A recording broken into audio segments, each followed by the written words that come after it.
Us this evening. It's a very, very special day today. Today is Tuesday, it's Yud-Bet Tammuz, and during these 2 days of Yud-Bet and Yud-Bet Tammuz, we celebrate the freedom of the previous Rebbe, Rabbi Yosef Yitzchak. He was imprisoned by the Soviets for spreading Judaism, and as we know, the Soviets were very much against any religion, especially Judaism. And basically because of his activities, what happened is they decided to put him in prison. And in those days, people used to disappear if it was for 20 years into Siberia, or they were killed on the spot.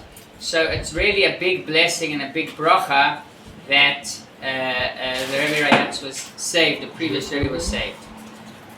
We are going to take a look now at a short video. We are waiting for Rabbi Meir Levinger, and until Rabbi Meir Levinger joins us, we're going to take a look at this special video that will tell us parts of the story of what exactly happened with the previous Rebbe.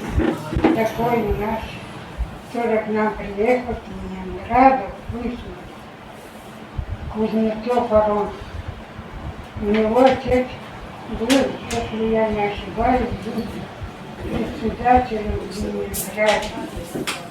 Его тоже посадили, даже присудили расстрел, и его расстреляли. Он был очень хороший, недобрый человек, добрый души человек. И действительно, у него было что-то такое, понимаете, божественное. Правильно, его назвали меня память хорошо. Очень хороший. К нему все относились к этому Rebbe большим уважением. Не только евреи, но и православные. Ваш просак и говорит, отца он очень уважал, мать уважал.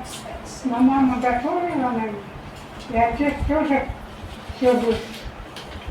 И у нас каждую субботу молились, в общем, все выполняли, что положено. У нас закрыли ведь синагогу, и у нас была как синагога. Все, что там были, и книжки. Вот я говорю, 13 штук Торы, вот такие большие, тяжелые, нельзя было поднять. Они, конечно, это забрали. Но они сказали, что не вернули нам, ничего они не вернули. А у меня был брат тоже очень религиозный. А он им сказал, и они начали, знаете, так грубо все. И кидать начали то.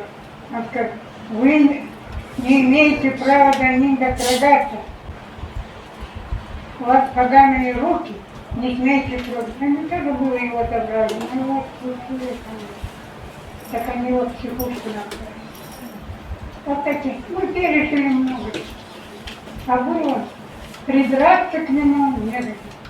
Они молились, тоже читали, книжки читали. У нас был очень хороший круг евреев, то они очень стеснялись. Даже у нас жил такой часовщик, Разумсон Великий Алексеевич. Он сказал, я даже не имею права на его любить. Что это святой человек. Так они завязались, которые называем, через завод, только книги. И он вот это он принимал, кто-то ему принимал. Их каждый делал. Вот у нас была большая русская печка, была затронута, все. И на керосинке готовился. И он очень много ему покупали ягод, очень много клубники. Очень много он употреблял клубнику. Уж не знаю, как мама варила или нет ему. Но слушай, был большой такой стол. Во дворе двор у нас был большой. Высыпали, и он кушал. И всех угощал. Он был очень добрый. Очень хороший человек. Он благословлял. Каждое утро, когда он приходил, спрашивал, как он чувствовался, молитву читал. опять уходил, и дома занимался. Только все время у него были книжки. Он читал и Торы, и книги. Все. У нас было много еврейских книг. Пожелала нам всем здоровья, и чтобы мы не знали этого горя, какого он было. Он рассказывал, сколько он всего пережил, волосы демонстрировал. Ужас, как они над ним издевались. Он был 10 дней, и его даже, его вообще-то было присудили ему здесь отсиживать в Костроме. Но он только 10 дней, его провожали. Такой сделали ему, как говорится, прям такие проводы делали. Они у него, конечно, ежедневно попросили. И если мне не изменяет память, то у него был отдельный вагон. Вот. И так, в общем, проводили его, конечно, хорошо. Очень хорошо.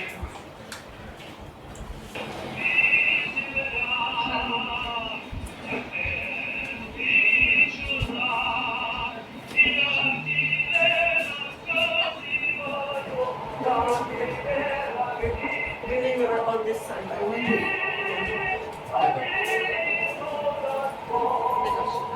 here, but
The fight with Levinger, yeah.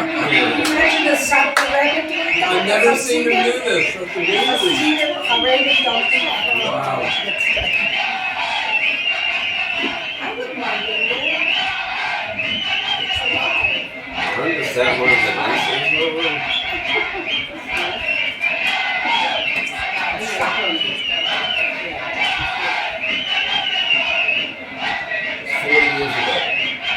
That makes it even weirder.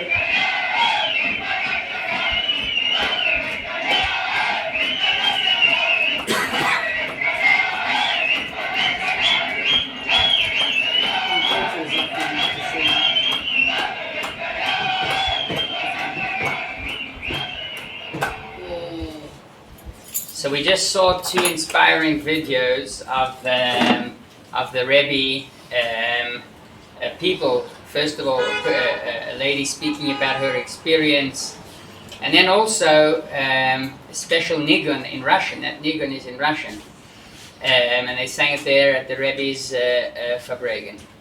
And I would like to share with you another video. I tried to look for it. I tried to look for the video, but I couldn't find it there on the GEM website. I think it's just recently been published.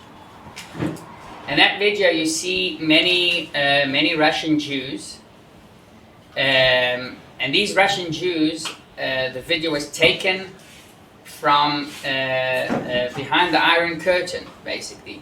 It was taken while the Soviets ruled, and it was smuggled.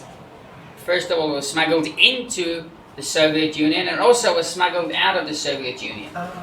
Tourists, they used to come. They used to also smuggle in tefillin and mezuzahs, all of these things that were forbidden to be in Russia because of the fact that it was religious. So basically, what happened is that they smuggled out videos of people speaking to the Rebbe, and they brought it in front of the Rebbe, and the Rebbe was sitting in his room and he was watching these people speak to him.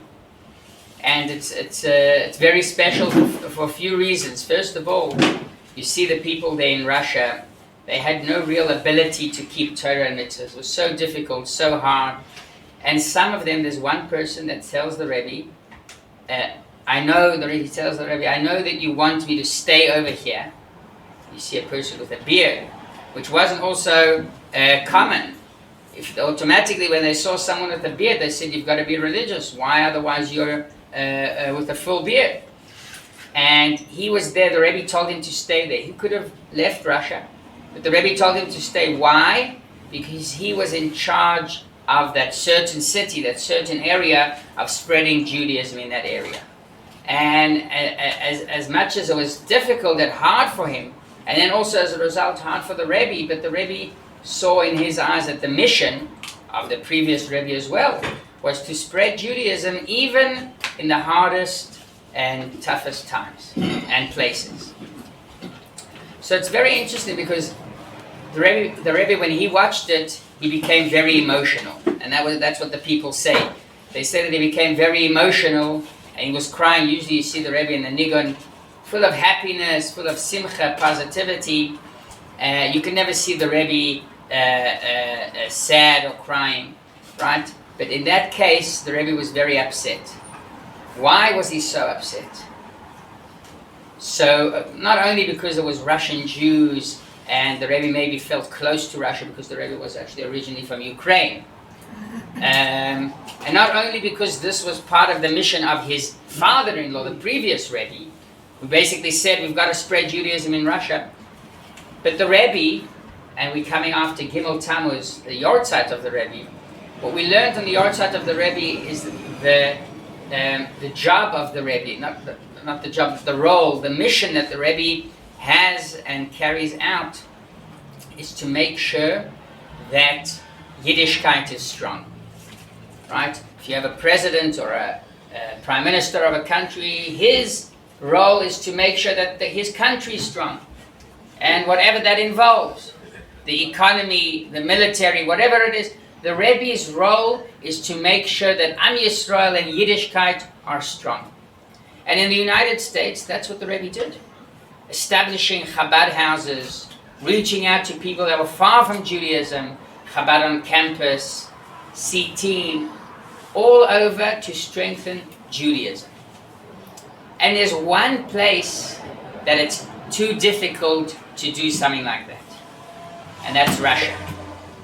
And that's Russia, the Soviet Union. That's the only place where there's a significant amount of Jews. We're talking about millions of Jews. 1992, between 1990 or 1991 and 1992, there were 1.2 million Russian Jews, the majority of them were Jewish, that moved to Israel. That's just Israel. A lot of them also moved to the United States, to Australia, to Germany, to Europe. We're talking about millions of Jews that are stuck in a place where they cannot observe Yiddishkeit.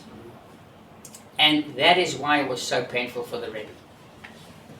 Because again, it's in a certain way, if we think about it, when the Rebbe wants Hashem's kingdom to prosper and to live on, there's a certain area in the world, a big area in the world, where it's very hard to do, nearly impossible. And that is the reason why it wasn't easy. Whenever the Rebbe spoke about the Soviet Jews, the Jews behind the Iron Curtain, the Rebbe always had a sad voice.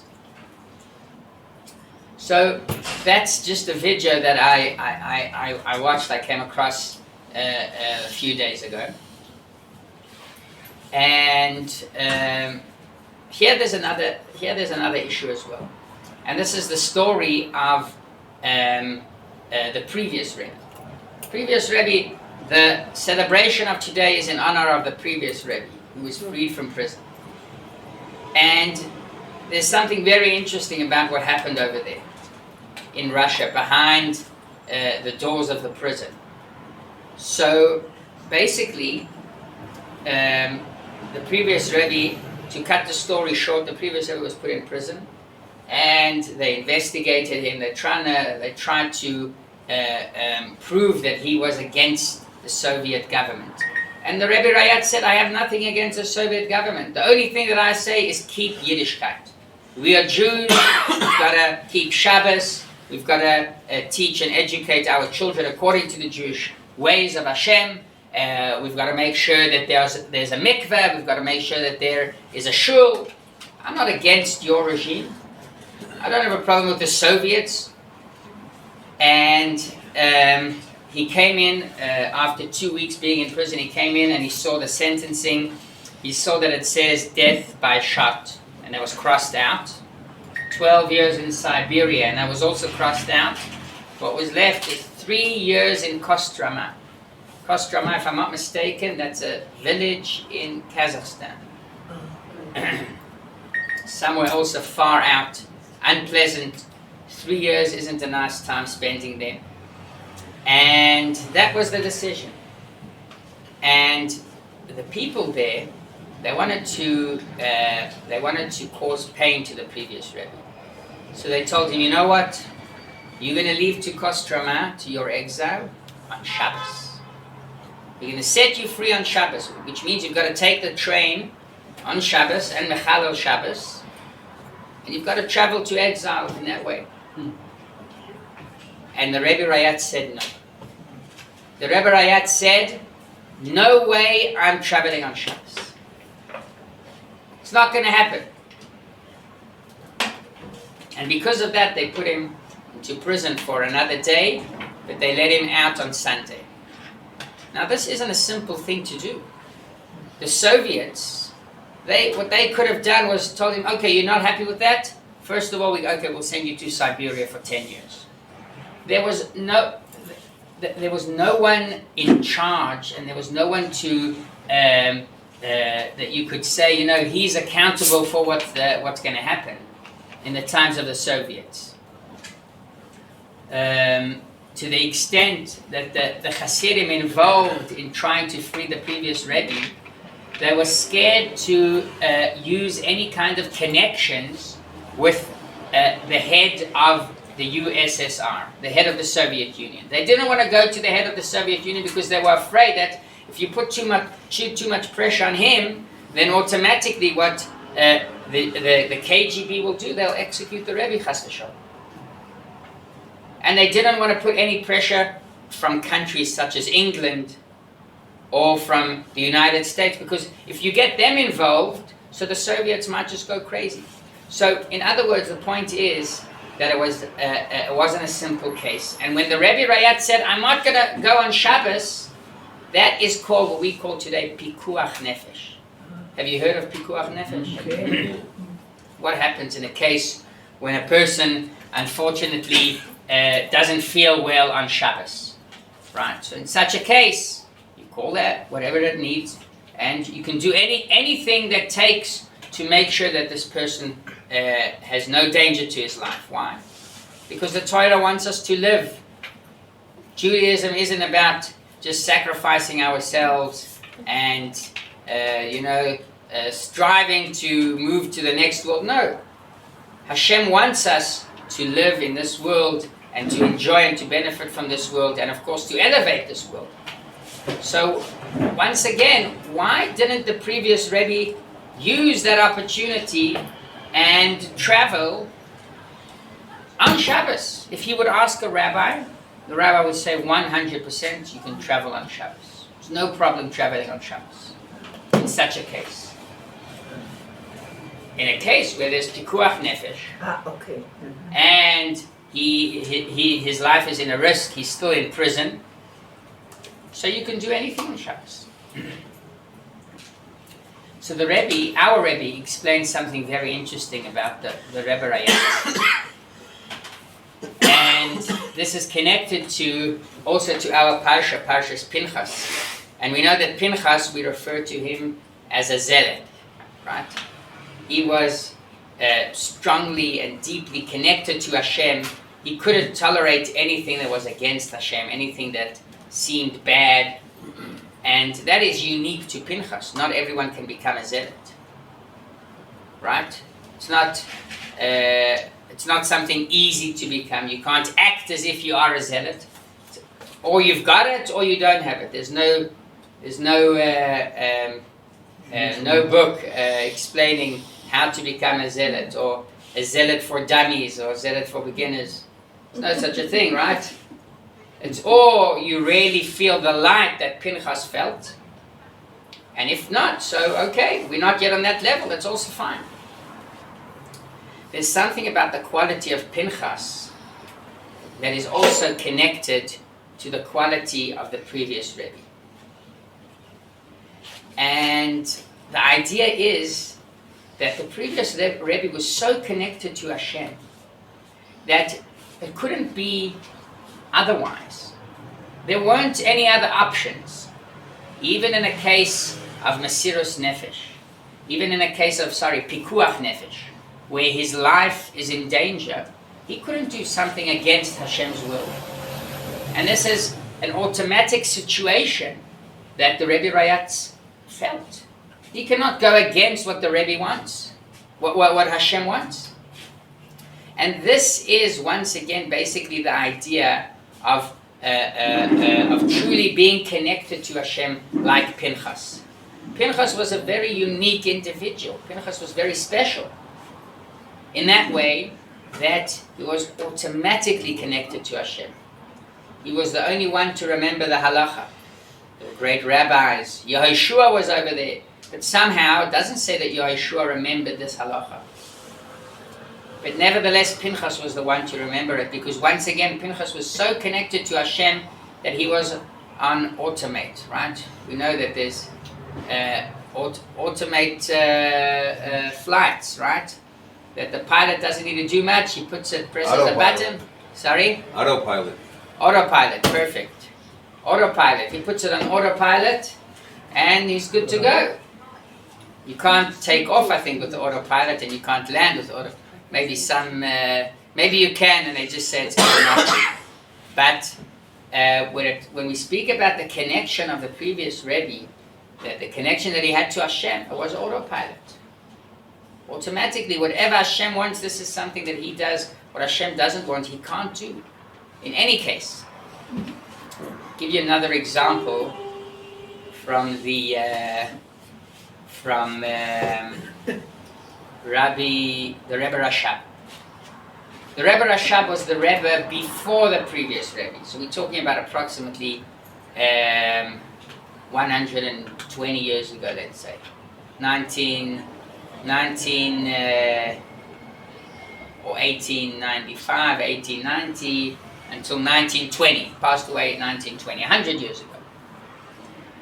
So he was once at a table, and he was at the table, and he went and he washed his hands. He went to wash his hands. This wasn't at the beginning of the meal, it wasn't at the end of the meal, but he washed his hands, and the students came over to the Rebbe Rashab, and they pointed out, they said, Rebbe, teach us what is the source to what you just did. Where is it brought in Shulchan Aruch that you've got to wash your hands now? They wanted to know because it seemed like something that they weren't they weren't aware of. And what happened is that the Rebbe Rashab told them, to be honest, I cannot point now at the source, at the exact source. I don't know where to refer you to exactly.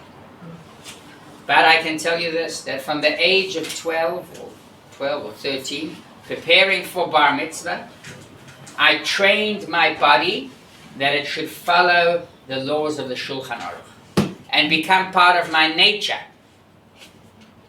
And that is why maybe I don't have now the source to point it out and to show you, well, in the books it says that you've got to do it, but my body is in a state of autopilot, and the way that the Shulchan Aruch says to do, that's the way that I do.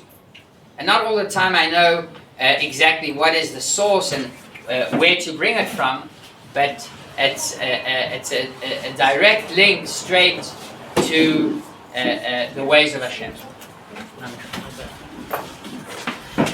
So this teaches us once again a bit about the whole idea of a Rebbe in general, and especially here where we can point out certain stories about the previous Rebbe and about the Rebbe Rashab before him, and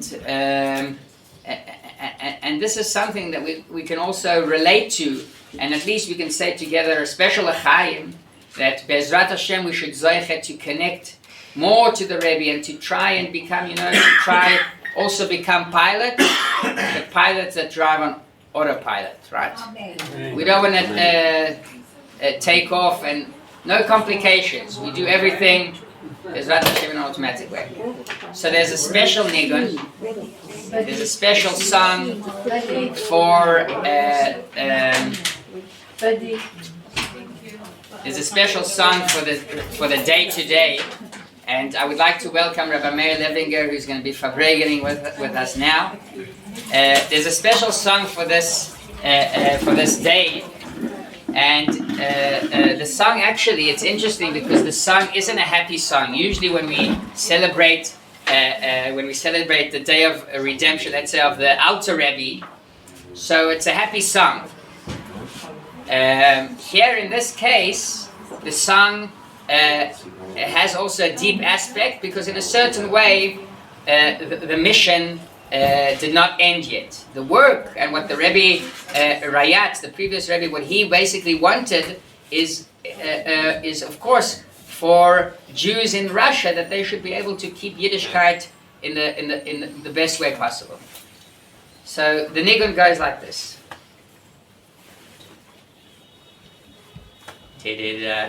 Na na ya na na ma na na na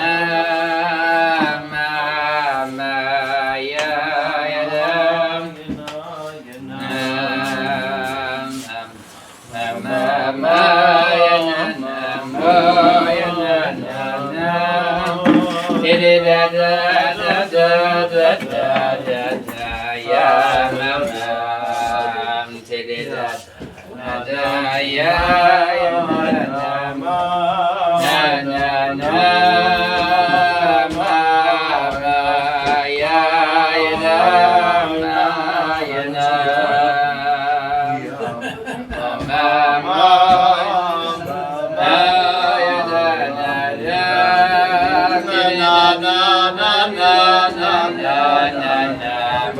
ya na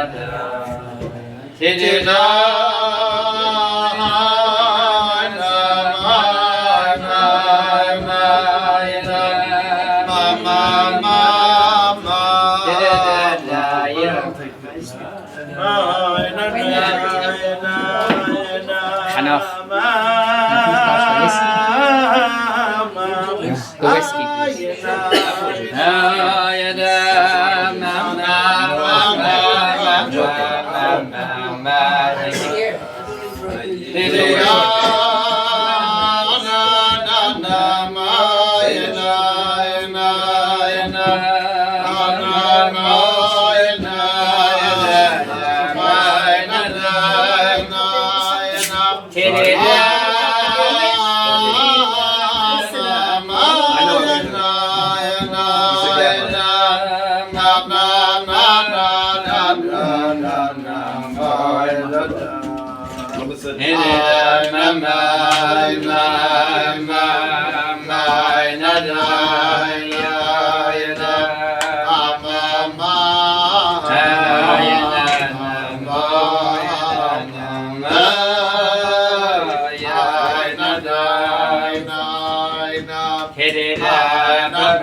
L'chaim, everyone.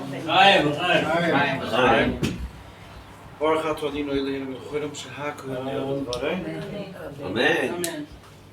Today, someone came into my house and he looked at the wall and said, "Whoa, you have a picture of my friend?" I said, "Whoa, you're a friend of the Rebbe?" What's your connection with the Rebbe? So he said, I am not a Lubavitcher, but I grew up in Crown Heights, and my mother was widowed when I was very young, and since then she had a very strong connection to the Rebbe, and they asked everything of the Rebbe, and he told me a lot of stories, which was very, very powerful. It was very special, and I felt, wow, Yud-Bet Tammuz. On such a special day, just a random person knocks on my door. He wanted to ask me something, and he just comes in and sees a picture of the Rebbe and starts saying unbelievable stories that I never heard before. For example, just sharing one example, he said that when he was young, he had some issue with his eyes, and he had to have very thick glasses. Like, he couldn't see anything without these glasses. Very, very thick glasses. And his mother took him to the biggest eye specialists, and they found that he had some issue. I don't remember, maybe my wife remembers the name of the corneal...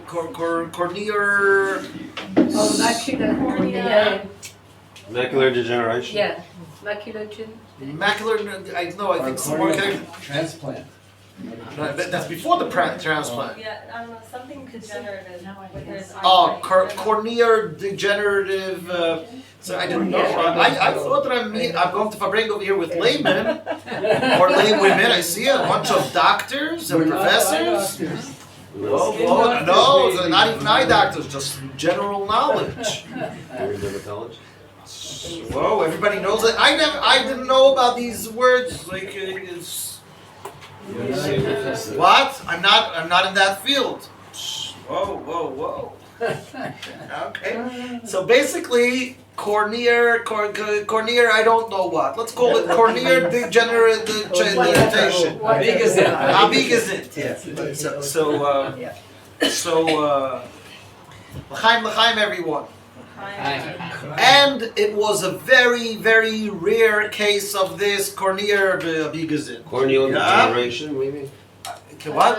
Corneal degeneration, maybe? You Googled it. It's not going to ruin the story. It doesn't really matter. I just said, I'm impressed. It's corneal degeneration, and they have to replace the corneas in your eyes, and my eyes have rejected all the ones they put in. Wow.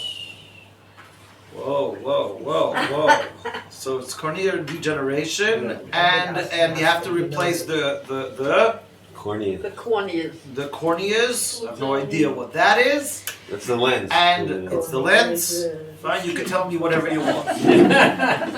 And you basically have to replace it, but it was a very rare case, to the extent that there was a convention of the biggest ophthalmologists in the United States, and his doctor brought him over there. His ophthalmologist brought him over there. He was a case of a convention of ophthalmologists in New York City. You can imagine what that is. L'chaim, l'chaim. Excuse to drink. What? If you said something, What is you the apple have to juice? repeat it. This is just to You don't have tell to you repeat. if you pass away and you That's want Shalom. to donate the corneas in your eyes, Yeah. you can do it, and then they transplant them into something. To someone else. Are you allowed They to? can transplant it. And that's a logic question. After l'chaim, I thought you're not allowed to. after l'chaim, I'm not allowed to give any halachic, The answer is yes. David, is there any more apple juice? okay, you're before l'chaim, so if you're an authorized rabbi to answer, great. Just as far Yeah, as they I put it in the know, water. yes, you can donate. Okay. Everybody should ask their local Orthodox rabbi. I thought you So, can. I don't know if you are you allowed to like transplant. but I don't know. After l'chaim, I'm not allowed to give any halachic rulings. I've had And the fact that you asked transplants. these questions, that shows that you didn't say l'chaim yet. So he was in a terrible situation, and to the extent he became like a topic of a convention of ophthalmologists in America, and they told him he has to make an operation. So his mother tells him, "Oh, before we make operation, we go into the Rebbe." So his mother went into the Rebbe. She went in first. He was waiting outside.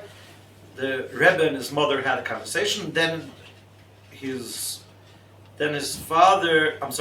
His father passed away already. So then his mother called him in. The Rebbe looked at him and says, "He'll be okay. He'll be okay." This was Thursday. He says he woke up Sunday morning, as he regularly did out of rote. He just puts on his glasses, but he can't see anything. He can't see anything with his glasses. Doesn't need it. Whoa. Oh, you gave it away. Oh, come on. Spoilers. It's not Spoilers. difficult. And so he takes off his glasses and he sees perfectly. He doesn't know I need glasses, I don't need glasses. But then he figured it out. He says he doesn't need anything. Everything's perfectly fine with his vision.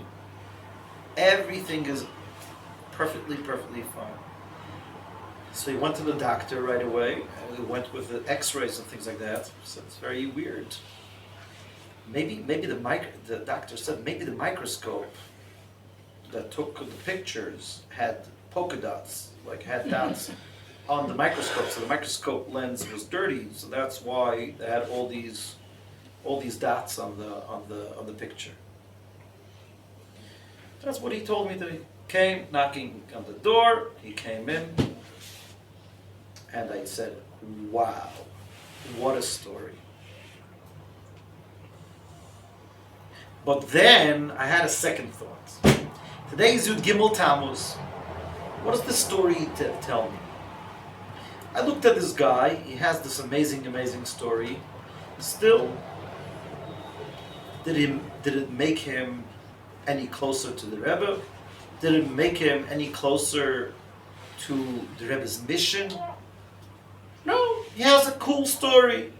Every time he sees a picture of the Rebbe, he says, "Wow, this guy saved me. This guy was there for me." He told me afterwards that when the Rebbe passed away, he didn't want to go to the funeral, so his mother called him up. He said, "You better go to the funeral. He was there for you when you needed him. Now go and pay your respect." So I'm thinking to myself, "Whoa, what's going on over here?" This guy had an open miracle. And open miracles, like why do we like to say miracle stories? Because the miracle stories are wow. Amazing. It's uplifting. It's uplifting. It tells you that there's something beyond your pizza, falafel, shawarma, pedicure, manicure, I don't know, all these very, very important things in life. These are all very important things. No one says that it's not. Anyone who's going to quote me that I said it's not important, I am going to deny it. It's very, very important. But there's something beyond that. There's something beyond that. And when you hear such a story, you start saying, whoa, whoa, whoa, what's going on? This world looks like such an organized world, and there's like systems, and how things work, and processes. And then you see there's a tzaddik, there's a righteous person that defies the laws of nature, defies gravity. So a different world. But what does that do to you? What does that do to you? You just go, wow. Is wow enough to change you? You say no. I highly doubt it. Because how many people say wow and then just... I know by myself. I say wow at least once a day. Doesn't You change say it me. backwards, it helps. And I backwards say is wow the same. backwards. It's the same. That's I haven't thought about that idea. Say That's wow, right. wow Wow is backwards. Uh, So, but today is Yud-Bet Tammuz. Yud-Bet Tammuz is already, whoa, it's not, it's a holiday about the Rebbe. It's a holiday about the Friedrich Rebbe. But it's the Rebbe's victory over communist Russia. It's the Rebbe's victory with Mesirus Nefesh. It's not about some miracle. There were miracles over there. The Friedrich Rebbe was caught and he was told to take a left on the end of the corridor. There were, if he would have taken the left, he would have been shot that second. There were people waiting over there with guns to shoot him. He, by mistake, took the right. And then, until they realized the mistake, there was already international pressures organized by the Hasidim not to kill him. So there were miracles. But what does it tell us? How is it going to change our lives? How are we going to become different? Saying, oh, wow, it's so amazing. It's so... Do you know what the problem is when, wow, it's so amazing? Wow, it's so amazing means that there's something out there, something up there that is, wow, so amazing. But how's it make different? My next conversation with my mother, in case she gets on my nerves. How does it make my Shachris tomorrow, why Shachris tomorrow? My Meir tonight, my Kriyat Shema before I go to sleep, my Bracha, how does it really affect me internally? Wow is a great way of opening the door. You know, the Gemara says that there was a big rabbi, his name was Rabbi. He would start every class with a joke. After they would make the joke, they would start learning. Why did he make a joke? In order to open everyone's heart. So if everyone's heart is open, why do you have to continue learning? Obviously, opening people's hearts is not enough to give them information. You open their hearts. You start with a wow story, but now you have to get to the nitty-gritty. How am I going to become different? How am I going to change? How am I going to... My Moida Ani tomorrow morning is going to be said with a bit more depth. Am I going to be nicer to my neighbor? Yeah, that neighbor that is really getting on my nerves. That neighbor that is definitely not right. I am obviously right in that. And that neighbor, I've been wrong in the past. But that neighbor, I'm sure that I am right. Everybody has a neighbor like that? Comes together with the apartment. Yeah, everybody has a neighbor. Or a daughter-in-law. Oh, these daughter-in-laws. Yeah. Or a mother-in-law. Or a mother-in-law. It's like I don't know how many still have mother-in-laws over here. My neighbors all moved away. In general, I don't think it's nice to talk about mother-in-laws. I don't There's think much it's nicer nice things. I don't think it's nice that you picked women for both those things. A son-in-law and a father-in-law could be just as bad. Obviously, I chose women because I wanted to give more to the women. So I see. That wasn't giving, that was taking. Don't take it personally. And I express myself all the time. That's such a good point. I didn't mean it that way. But you're 100% right. 100% right. It's not nice to make fun of mother-in-laws. There's much nicer things to make fun of. It's all in What? jest. It's all in jest. Rabbi, So heavy. I know, it's so heavy. You lighten up, lighten up. No. It's just a joke. It's just a joke. And you're right. It's like we have to be equal in everything. Sure. L'chaim.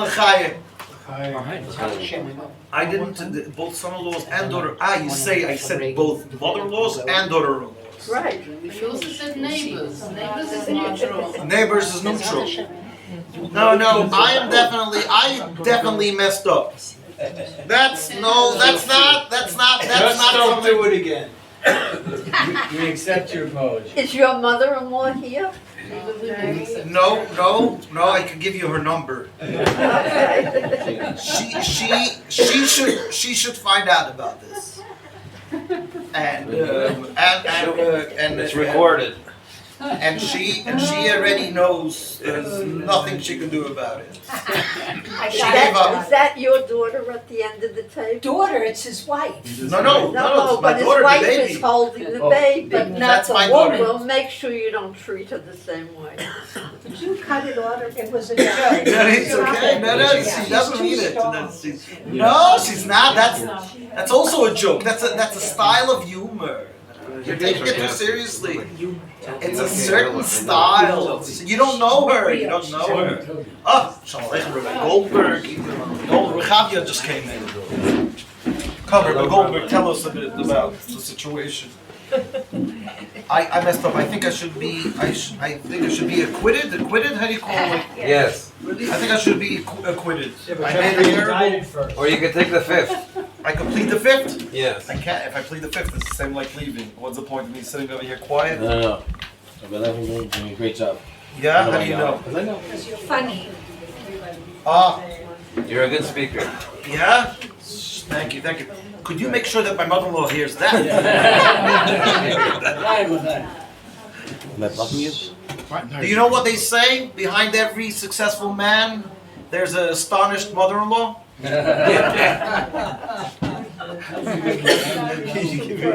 That's a good one. Behind every Chabad Rebbetzin, there's a little Chabad rabbi there standing beside. You see? That's why we need Rabbi Goldberg. He now tipped the scale. Like I could put like a ton on the other side to still be more towards the He women. knows that I say what I feel. You're very good. You're very good. I want to be like you when I grow up. I'm not planning to grow up anytime soon. Don't worry. But sure. Okay. So this was all. Oh, so we started out saying that I heard a miracle today and it was wow. But wow is only enough to open you up. In order to really change you from the inside, we really need to think about what was going on those days. Today is the miracle. It's not even a miracle. Again, miracles. Rebbes do miracles. Rebbe is beyond nature. But what's special about today is the victory of Mesirus Nefesh. Mesirus Nefesh means self-sacrifice, where people were willing to self-sacrifice for Yiddishkeit, and that won. And to a certain extent, it's easier to connect, it's easier to relate to stories of Hasidim than stories of miracles of a Rebbe. Because again, Rebbe stories is like, wow. It's like, sometimes you go to a teacher, you go to a class, I'm in education. So who over here is in education? Because I see in ophthalmology everybody knew. Oh, so we have an educator too as well. Fine. We have over here every what? I'm a mini one. I'm just an educator of small people. Oh, educator of small people. That's very good. Very good. That's adorable. So any educator will tell you that there's two types of educators. There's some educators that you listen to their class and you are blown away. Wow! How did he come up with this idea? This is amazing. This is crazy. But sometimes I have the feeling that how do students go out of that class and say, I will never be able to do what this teacher did. This teacher is a genius. This teacher has been learning from the age of 3. There's nothing in there for me. It's a great lecture. A real teacher is not a lecturer. A real teacher is a person that teaches you how you could do the same thing, like a driving teacher. You remember when you went to your driving teacher? Driving teacher didn't sit in the driving seat and showed you how they could park or how they could just like make this crazy maneuver. No, the driving teacher sat in the other seat and they put you into that seat. They had a brake next to their feet and they told you do like this, and when you made a mistake they told you stop, I want to explain to you, and they taught you how to do that. And that is the stories of Hasidim. Yud-Bet Tammuz, besides the great miracle that the Frierdiker Rebbe got out, it's really the victory of Mesiras Nefesh. And Mesiras Nefesh is something that each and every one of us in their personal lives, if you really stick to something that you believe in, if you really follow through on your beliefs, on your whatever you, on a resolution that you made, on something special that you took upon yourself, you will see how you're going to be victorious over the biggest obstacles, over the biggest trials and tribulations. You are going to be successful. And this is what we're celebrating tonight. The victory of spirit, the victory of how do you say dveikut b'matara? Taking your Perseverance. Perseverance. Yeah, very good, very good. Excellent. Perseverance, Excellent. and if you really believe in something, you're really focused on something, you are going to be successful, and you are going to realize how the whole world. I have a friend that goes Mivtzoyim once a week. Mivtzoyim is like the mitzvah campaigns that the Rebbe instituted for putting on tefillin. Once a week, he goes to an old age home in Brooklyn. And there was an old non-Jewish lady over there that on the staff, that everybody on the staff was very happy that he came because he took care of the senior citizens and he spoke to them and everything. And he offered them to put on tefillin because there's a lot of Jews in that old age home. But there was one woman on the staff that would always give him a hard time. Always give him a hard time. And last week, she already got fed up with him and said, you either go out now or I call the police. Naturally, what would he have done? Naturally, he would have said, okay, I'm leaving, please don't call the police on me. Right away, his Hasidic instinct, the 12th, 13th of Tammuz flame was kindled by him, and he said, how dare you talk to me like this? Call the police. I'm not going out of here. Only with handcuffs I'm going out of here. And you should be ashamed with yourself. I'm coming over here to help I'm coming over here in order to help these people. And I'm offering them some spirituality. And you have the nerve to disturb me every week. And now you're threatening me with the police. I'm going to make sure, I'm going to talk to your boss. You're going to lose your job over here. Go ahead, call the police, and I'm going to be taken out of here in handcuffs. I'm not leaving. And he wouldn't put tefillin on her. He's the joker She suddenly just You know, like when you take a balloon and you bust it, suddenly, everything got deflated. Chassidus teaches us that whenever you have a trial and tribulation in the world, every time you have a temptation, it's all just a balloon. In Yiddish it's called a Zeifenblas. You know what a Zeifenblas mean? It's like a bubble. You know when you're in the bath and there's a bubble? Yeah? There's a bubble, just a small prick. And it burst. And the person's gone. If we believe that the truth of the world is God, we believe the truth of the world is godliness, we just have to go with our beliefs, and then suddenly the whole world falls into place in order to fulfill the godly mission in this world. And this is what we're bringing about today. This is what obviously there's big miracles, and miracles could happen to everyone, and will happen, and I wish everybody should have a lot of miracles. Amen. And everyone whatever they need. It should be showered with miracles. But in order to change, in order not, miracles happen, and they should happen, and I wish everyone, I also need a few miracles, by the way. Amen. Amen. Thank you. L'chaim. L'chaim. Rabbi Goldberg gives the bracha. Deserves a l'chaim. But the question tonight is, where did the Hasidim in Russia have that tenacity, have that belief? How were they so strong in front of the big communist Russia? Hasidim were over there. I don't know if you know the stories of the Hasidim over there, but even if you know the stories, I'm going to repeat the stories. Because the Hasidim in Russia, that's a real inspiration. That's not a wow story. Hasidim in Russia, Hasidim knew if they're going to make a bris for their son, they knew the government is waiting to see. On the 8th day, are you going to make a bris for your son? If you're going to make a bris for your son on the 8th day, one-way trip to Siberia. What do you think Hasidim did? So that's it. They packed up. Yeah, have a nice journey. When Hasidim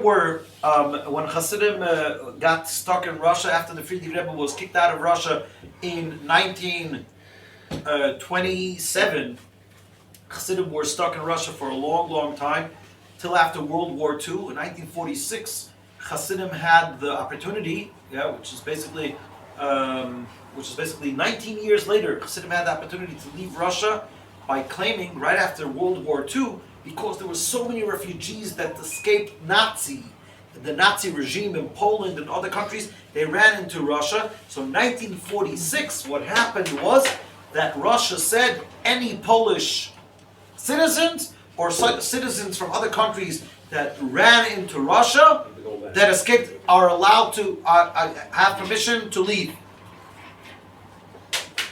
And that was a great opportunity to forge papers and passports and leave Russia. A lot of the Hasidim, most of the Hasidim left Russia in 1946.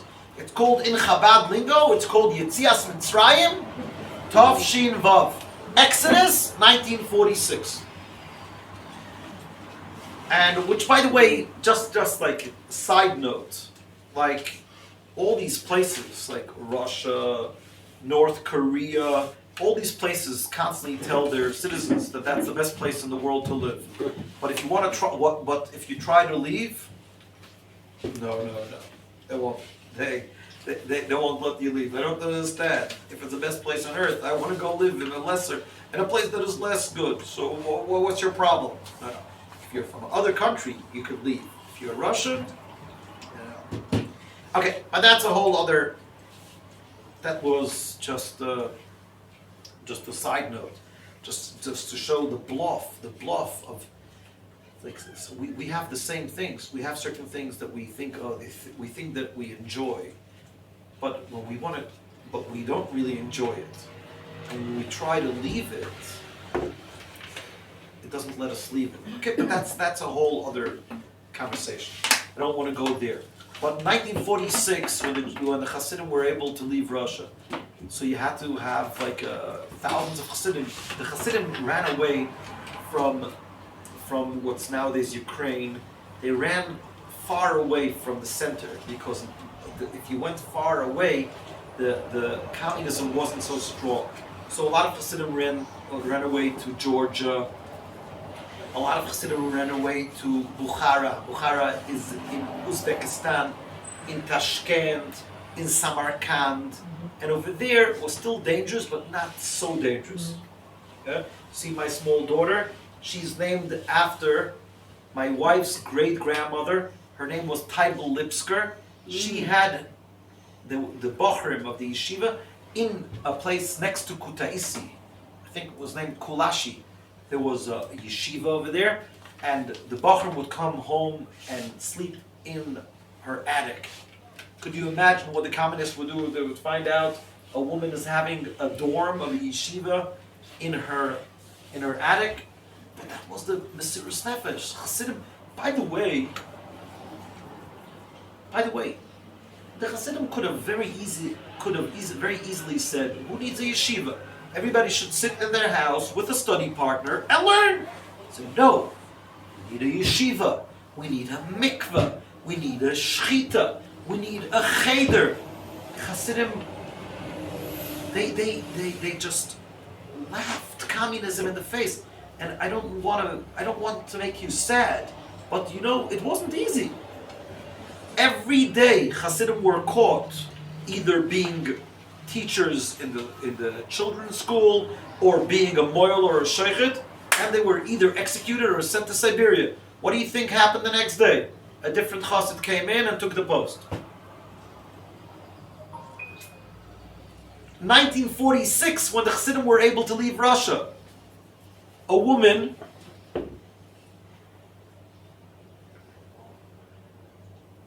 this was good for the woman. that just want to make sure.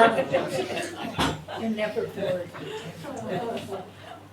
A woman in the Chabad lingo, she's called the Muma Sarah, the Aunt Sarah. Everybody called her the Aunt Sarah because that was like her nickname, the Aunt Sarah. It happens to be that it's actually my wife's aunt. See, like, I'm a convert. So every time I say my family, it's my wife. Yeah? So my wife comes from a very Chabad family. It's tough, but I'm surviving. It's okay.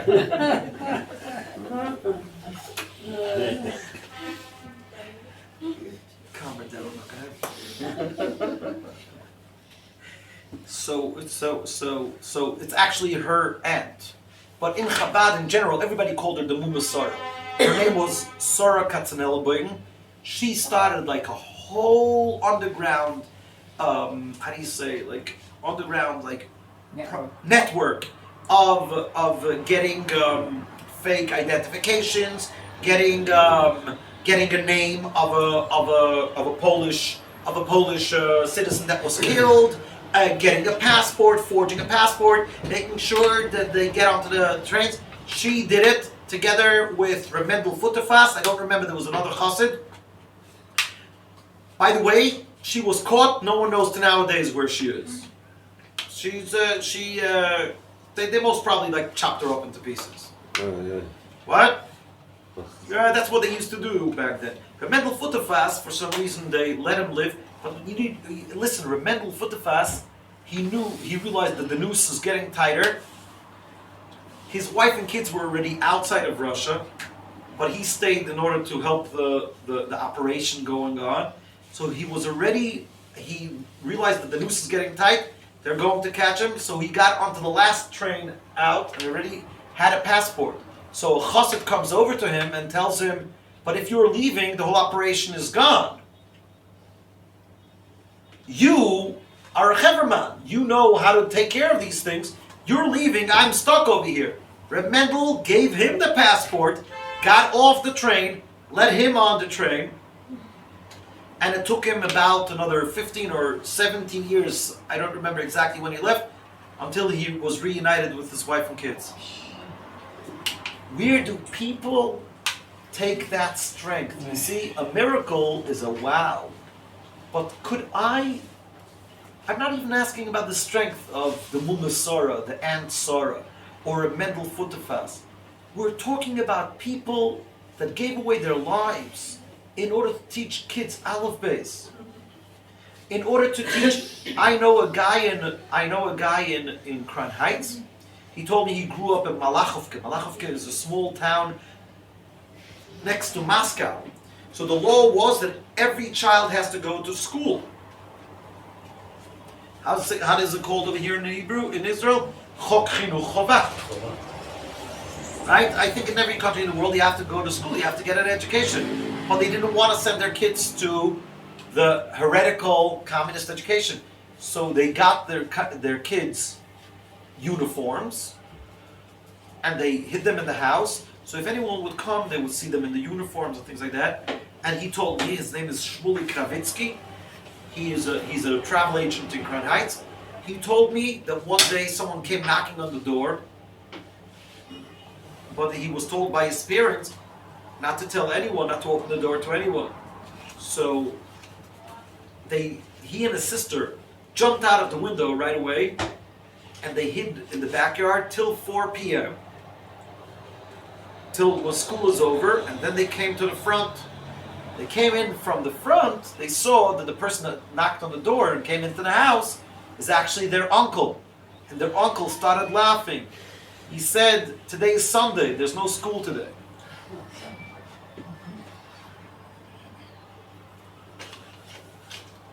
So my question is, and this is a question for Yud-Bet Gimel Tammuz, how do these people have that strength, have that faith?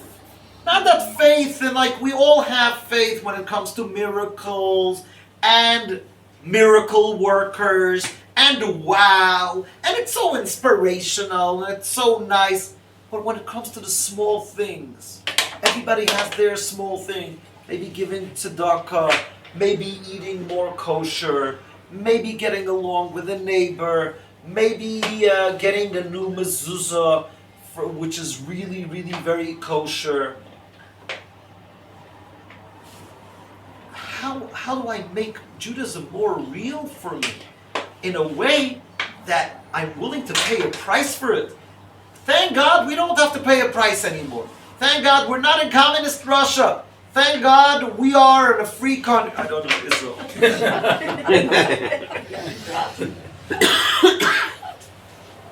Somehow we what? Officially we're in a free country. How did these Hasidim have that passion to pay such a big price for their Judaism? How? So I heard that the thought or Rabbi Yitzchak The Rebbe said Rayatz, here yeah? that there is no other choice. This is it. Wow. What's your name? Okay, Anonymous.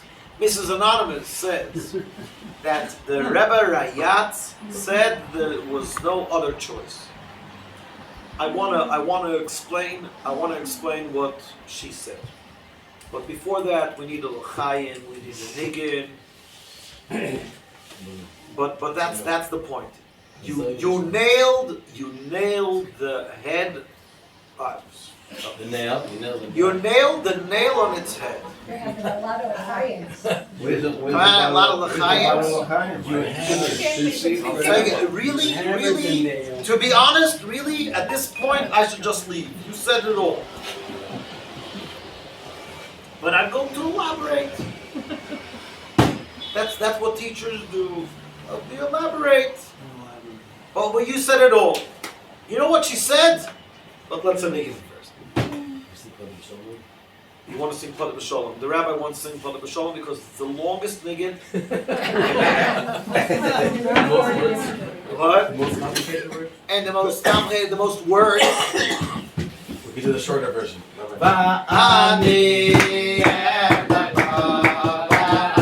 So, in a second, you're leaving already? You're leaving? He doesn't like music. Second. I know you heard the answer already. Remember you were my mouth. So embarrassing. Just pull it down.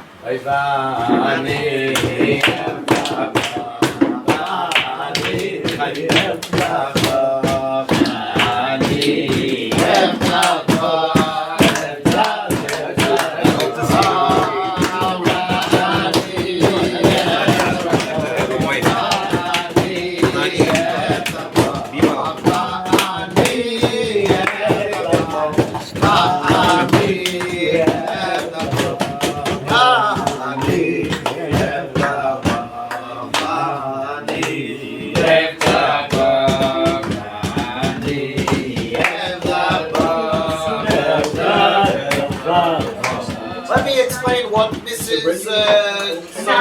What? Anonymous? What's your name? Even more anonymous because I'm needed. Now? תודה רבה, ממש תודה רבה. No problem. But thank you very much for your answer.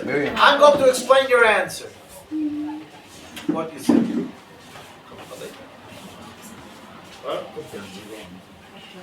What did she say? What did she say? What was the question? My question was, how did the Hasidim have such a passion to withstand so many hardships, trials and tribulations, and what could we learn for it? What could we learn from it in our days? Because we can never trust our fellow human beings. That's one very strong message. I don't think that is the celebration of Yud-Bet Tammuz Farbrengen. We have to trust Hashem. Oh, that's the point. That's the trust of Hashem. But I'm talking now about, I was thinking about myself, about what I need to do, what I need to change. And over here you see people, they gave away their lives for Judaism. And we live such a comfortable life. And what is demanded of us? Like everybody in their own personal life. How could I become better? How could I change? And I think that this lady over here said it the best way possible. She said that the Rebbe said we had no other choice. What is the meaning of those words? Let me ask you a question.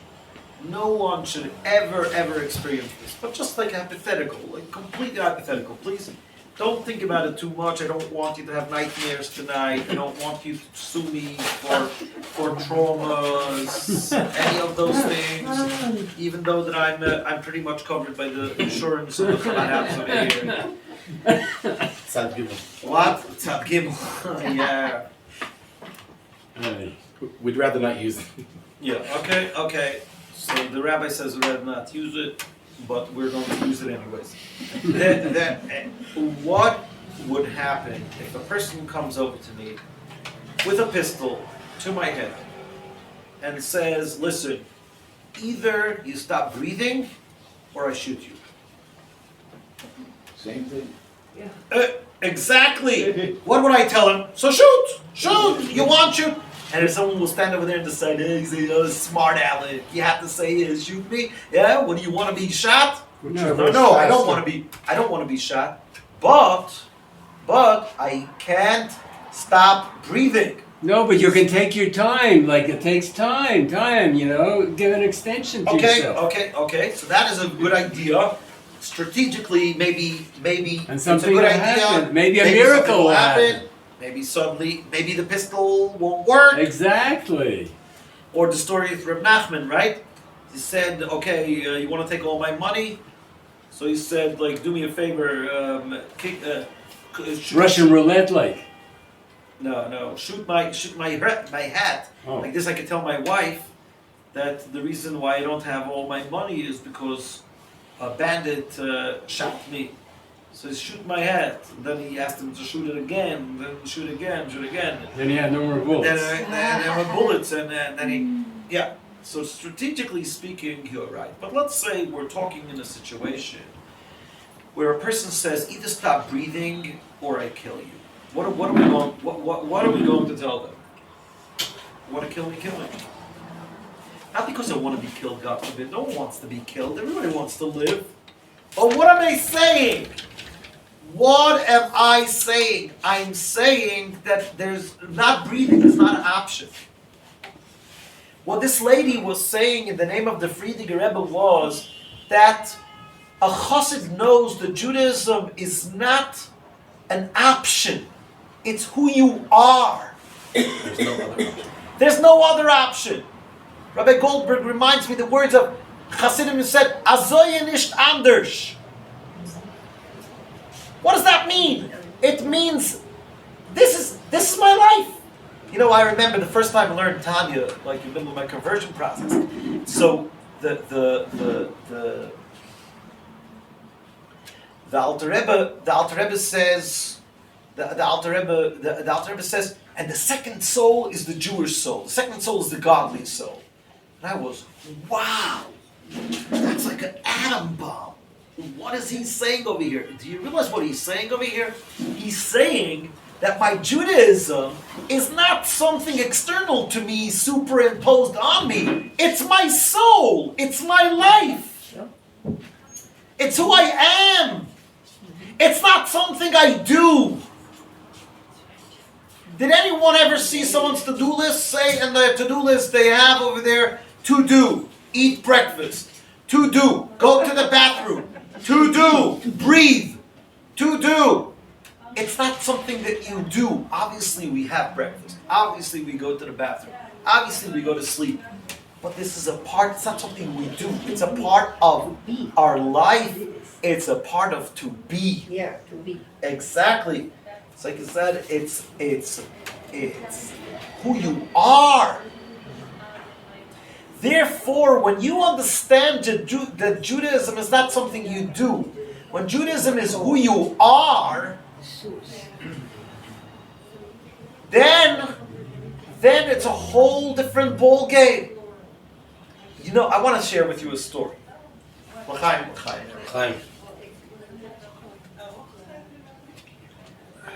Breakfast? What? You're good hearing. Chabad. I have good hearing. She's translating.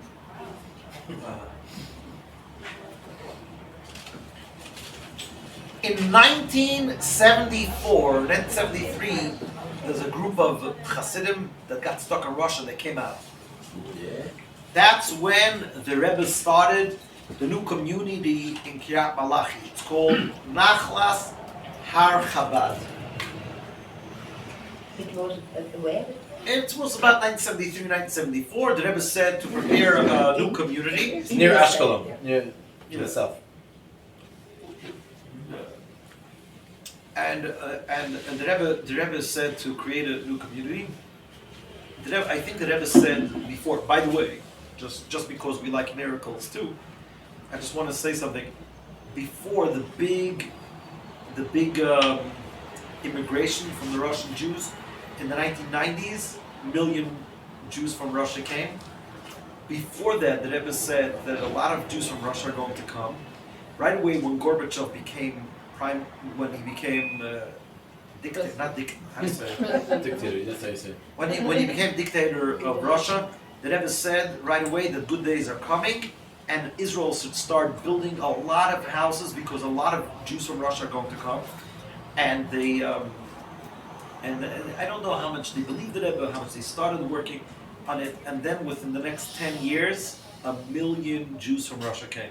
1 million, and it was very hard. Like, I think if they would have just listened, but what do I want to say? Glasnost. Glasnost means the collapse of the Soviet Russia and like the opening of something like free Russia. I don't know what that means, free Russia, but something like that. That Gorbachev brought about. Years later, Gorbachev came to visit Israel. When he came to visit Israel, they wanted to give him someone, a local Jew that speaks Russian, to be with him, to escort him, to be able to talk to him in Russian, like this. So they found someone that is very intelligent and very interesting. And the guy that was chosen for the job was Professor Yermia Branover. Anyone heard about Professor Branover? He was a professor in, I don't know, it's a very long word, but I mean, it's a bunch of professors over here. Maybe you'll know the name. Expialidocious. Yeah? Wow. Something in that field. What? Thermodynamics. Hydrodynamics? Thermodynamics. Thermodynamics. I don't know. You can tell me whatever you want. I won't believe I it. won't be able to refute you. Jewish dynamics. So, when Gorbachev came to town, Professor Yermia Branover went along with him. And Professor Yermia Branover, he was a chassid of the Rebbe, so he told Gorbachev, by the way, right away when you became a dictator, right away when you became the head of the Soviet Union, the Lubavitch Rebbe said that Soviet Union is going to, communism is going to fall apart, and a lot of Jews are going to come up to Israel. So he said, what? When did the Rebbe say that? And he told him the dates when the Rebbe said that. He said, at that time, I didn't even know that I'm going to do it. Could you believe that? Yeah. I heard it from Professor Branover by himself.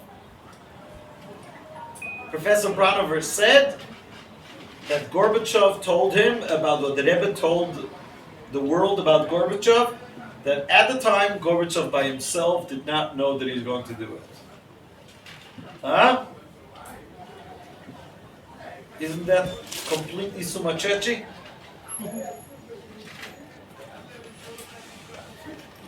Crazy, huh? Wow. But a wow doesn't do anything. We wanna become different. I want to become different. So what is the point? The point is that when you know that Judaism is not something outside of you, when you know that Judaism is a part of who you are, so you can't live without it. Just like you can't live without breathing, you can't live, and everyone in their level. For one person, it's to start to say every day the Tehillim. Yeah? How long does it take to say the Tehillim? I don't know. Everybody has their own. I don't want to impose anything on anyone. I don't want to put any pressure. Also, one I chapter don't is- want to sue you. What? Also, one chapter. out So of the 10. rabbi says that one chapter. Or Let's one say, verse. you leave tonight and you make a decision every day to say one chapter Tehillim. That's very, very special. But that should be a part. You know, you could say your own personal company. You could say your own personal paragraph. You know what your own personal paragraph is? The Baal Shem Tov said that everybody should say every day their own personal paragraph. So if you happen to be 18, yeah, Everyone here is 18. the average is like closer to, like I lived the average to 19. I killed the average of it. So what?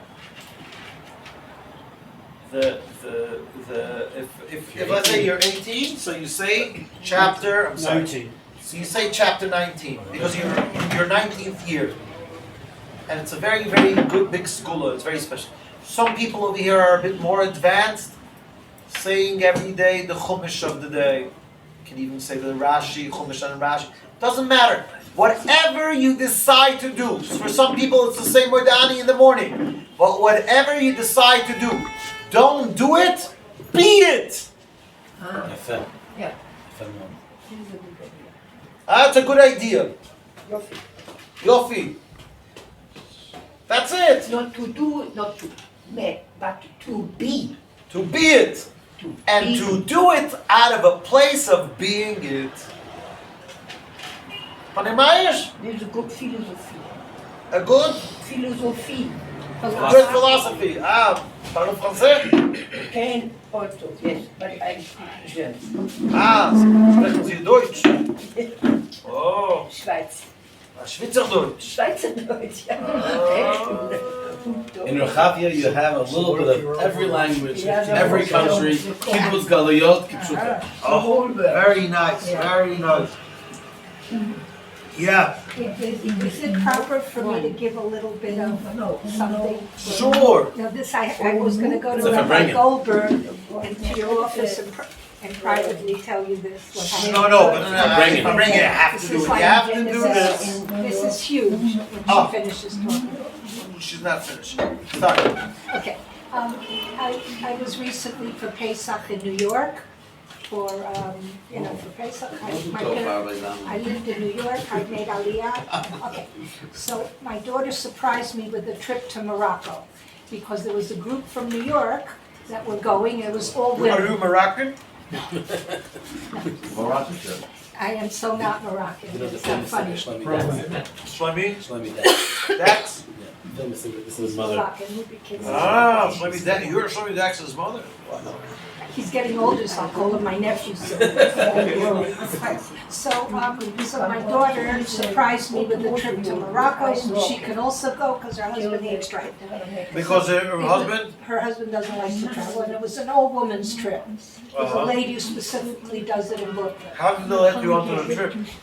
Because I was in, that was funny. See, I don't take it like, I won't yell at her like like you. Okay, so we have to make this. She has the short. best sense of humor over here, Oh. by the way. By By the way. How to make it short. Okay, so I'm in Morocco, and we finished the trip, and everybody went back to New York. I'm the only lady from Yerushalayim, and they're all gone, and they left me there, because what should they do? And that was their ticket.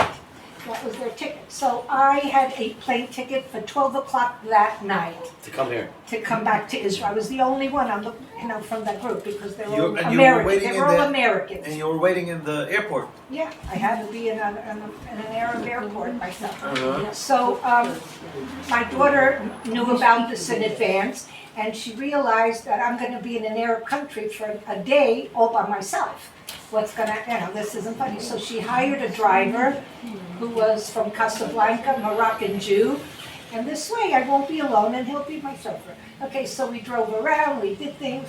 All of a sudden it's 2 o'clock and I'm hungry. So I said, is there any place to eat in Casablanca that has a good extra, that's kosher? He says there's one pizza shop, but it's closed already, because they close at 2, because people only eat lunch there. There's nothing later. So I'm chalishing, and I won't be able to eat till the plane trip. So you can't starve all day. I had apples and bananas. I had a flash. I'll call Chabad. Casablanca doesn't have Chabad. Thailand had Chabad. What place doesn't? I called up. Rabbi Ben-Nun. Yes. What a special man. But yeah. So you could tell him the story if you ever speak to him about Tony Dax also. I always get myself in this stuff. Thank you, sir. Good enough. Good enough. So I lovely lady answers. She says, "Hi, this is Rebbe. Can I help you?" So I said, I'm in a dilemma. My American friends, including my daughters, all back. We're on a tour, and I have to get back to Jerusalem on the 12 o'clock thing. Whoa! So she says, "How are you handling the day?" I said, "I have a driver." My daughter surprised me. She says, "Don't look further. You're coming to us." Wow. And I happen to have a nashe, a women's luncheon. What are the odds that when I'm starving, it's 2 o'clock, that's when she says, "There'll be more than enough food. You're welcome to come. We'd love to have it." And there was food, like, by the Moroccan caterer, it wasn't so good. His kashrus was good, but not the food. Fish. So finally I see couscous, chicken, and it's like you can't imagine what was going on there. Okay, so I'm very happy to be there. And then the rabbi comes in to talk to us, and then she mentioned me. She says, "So why don't you just stay another week and enjoy Casablanca? What's your rush to come back? We'll cook you up." I said, "Changing the ticket will cost more than a hotel." But I'm just saying the hospitality, the thought, having a strange person to stay a little longer. Okay. So I left, I'm full, I ate, I enjoyed it. All of a sudden my phone rings a half hour later, and it's Rabbi Ben-Nun. I said, "Whoa, I really made a good impression on him." He wanted to say goodbye before I left. He says, "Mrs. Dax, this is like hashgacha pratis. We just had a tour of Americans, of Israelis rather, that are American, and one man left his tefillin in our shul. And it's not just tefillin, it's his grandfather's tefillin. You can't replace that. He made it, his grandmother made it herself with the name. It was camel hair. I saw. So she says, and he's devastated because if you ship it, oh my goodness, a little crack and it's puzzled. So we can't do that. We haven't found anyone in this past few days it happened. And you're going not just back to Yerushalayim, but he lives in Rechavia. and I forgot his name. He could have said that, yeah, that's a shame. And I said, my goodness, I'm 10 minutes by foot. He said, what are the odds? I said, nothing here makes sense except Hashem. He's running the world. So I said, so let me come back and get them. So I went back up, big deal. I have a driver for the day. He's paid up. And we got the tefillin. I quickly put it into my suitcase. Their apartment wasn't far from where my hotel was. And I brought it over. And tell me that's not amazing. So I thought Hashem's going to go one step further for me because I did such a wonderful thing. I'm single. Now he owes you. I'm single, right? Oh, why? How would you know that? I'm single. So I thought the man who left his tefillin is a 65-year-old widower, and he is wonderfully grateful to me, and he'll say, well, let's go for coffee. And you can't push it. Don't push it. Turned out to be his son came, an 18-year-old kid on a bike, and got the tefillin. But it was an amazing, what Chabad can, you're never lost. You please repeat the story in my name, because this is Chabad in action. And that's I'm sure you can repeat the story also. I would have loved that the Farbrengen, the real ones is taught, but I'm a woman, and not allowed to do that. Not upset at all. Not upset at all. Rabbi Levinger can't get upset. He's a gingy, but he can't get upset. Right. Impossible. You weren't, you didn't hear what I said. Which psalm do you do if you're 150? One. You go back, start again. It's the second round. Thank you, Mrs. Dax, for sharing the story. Very special. We could maybe still look up, maybe. That's right. Well, if his father could be here. What? You He never has know. an 18-year-old son, he's not in his 60s. Why? Because it's quite late to have. Well, it could be. No, it's okay. In New York, a lot of Figure ways. it out, right? But that was really amazing. If he has 20 children, he could do this. At least. Right. I have to leave. See, if Hashem runs the world, what? Thank you for have to coming. leave. Thank you. I have to leave. I just It's want 9 to say o'clock. that my mother, Yeah. Gitzel Bat So, Netta, that's Netta. it, Netta, Netta. of blessed memory. She was one of the people that went to Russia and gave out Sidurim. Did they have a center? Tefillin. Huh? Did it have a center? Or? No, she went on a, I don't know, she went on a Moscow trip, a Russian Yeah, trip. but who gave it? Which the year? store to give it? Nobody. in which What do year? you mean? Just bought tefillin in the I store don't to know give how it out? she did it. I don't know how she never used to talk to me. I don't In which year was this approximately? I guess it was In the 60s? probably What's her last name? Rita Hoser. Hoser. And you don't know where she got the tefillin out? What Rabbi Levinger means is I that could ask, That I could Miriam ask Rhodes, the you know woman Miriam that Rhodes in went with her. Batayim? Huh? No Miriam She Rhodes said in Roser. Batayim? No. She said Roser. No. I'm saying Hoser. Hoser. Hoser. There's a woman, Miriam Rhodes in Batayim. She said she Oh, Rhodes. Rhodes. So she said that every time before they went to Russia, they would go through the Chabad organization that would give them mezuzahs and tefillin and things like that, in order to smuggle it into Russia. I don't think my mom knew about It was that. very basically they used to check all of the suitcases. Very, I very. don't know how she did it. It was some miracle. There must have been something there. That's what the rabbi means because it was extremely dangerous, Yeah. and they could literally send people away for espionage and all this garbage.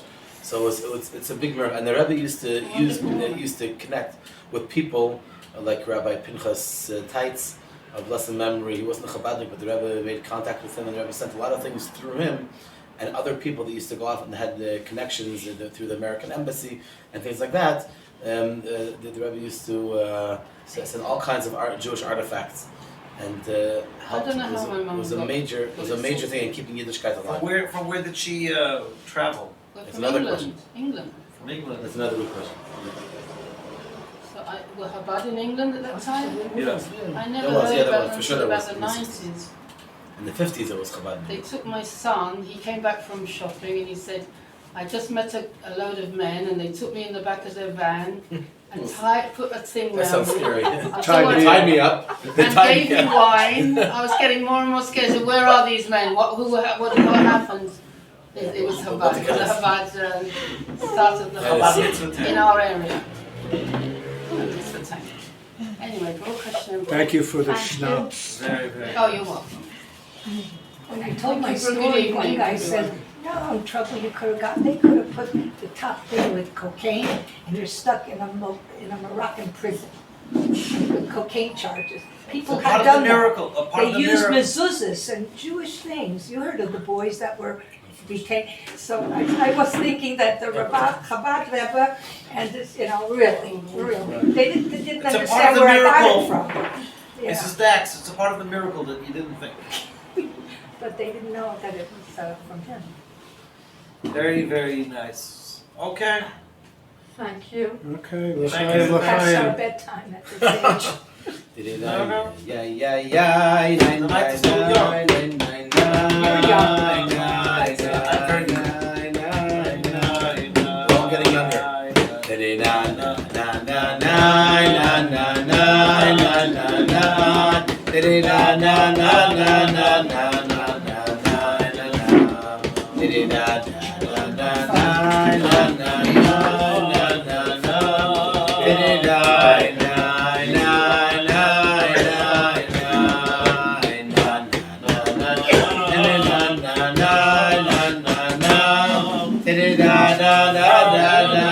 Lila told Maddie.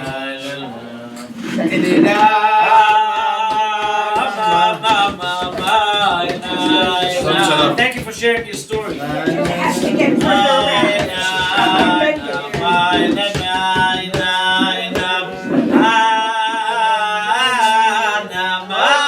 What's your name? What's your name?